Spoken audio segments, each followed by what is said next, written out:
Hello friends, I'll be concluding the civil disobedience movement in this video.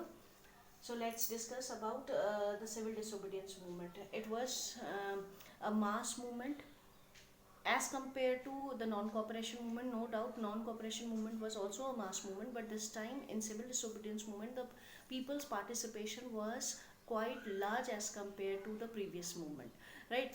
And in this movement the women section took an active part. No doubt in non-cooperation movement also women took part, but this time their number was quite large as compared to the non-cooperation movement.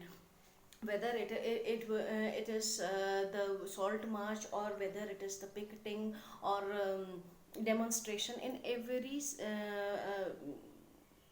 every step they took an leading part in these activities. Then this movement convinced the British government that now the time has come to introduce certain administrative and constitutional reforms.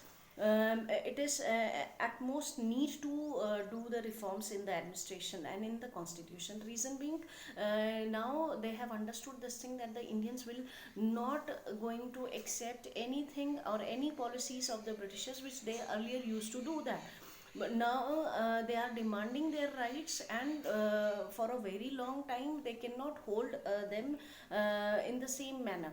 बहुत लंबे समय तक वो Indians को अब इस चीज़ के लिए नहीं रोक सकते थे कि उनको कोई अधिकार ना मिल पाए जैसे कि वो पहले करते आए थे. सो अब वो इस चीज़ को रियलाइज़ कर चुके थे कि उन्हें कुछ ना कुछ रिफॉर्म्स इंट्रोड्यूस करने पड़ेंगे और कुछ राइट्स देने पड़ेंगे इंडियंस को, तभी जाकर वो उन्हें कंट्रोल कर पाएंगे. Now this is all about the civil disobedience movement. Talking about the limitations of this movement, there were many sections which took part, which did not take part in this movement. One was the Muslim section. The Muslim section was largely supporting the cause of Muslim League.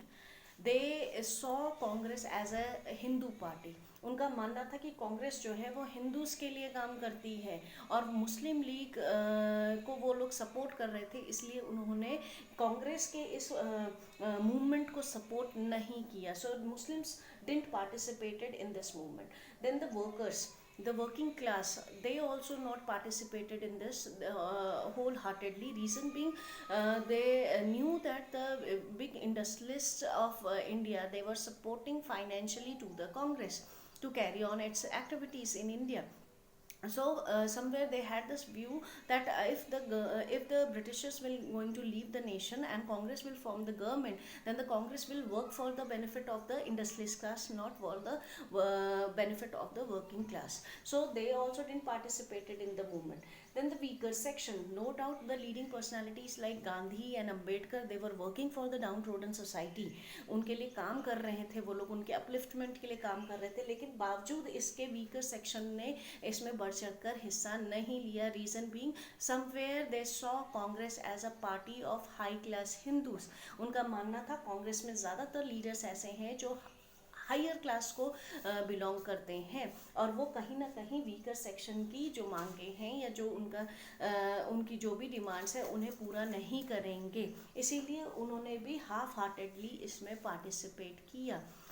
So these were the limitations of this civil disobedience movement. But besides these limitations, this movement proved to be a big movement जिसने कि सरकार को कई step लेने पे मजबूर किया इस मूवमेंट में. जैसे for example the government of India act 1935 was taken after seeing this disturbing phase of civil disobedience movement by the British government. So this is all about the civil disobedience movement. I'll be making one more video to conclude this entire chapter. So please wait for the next video.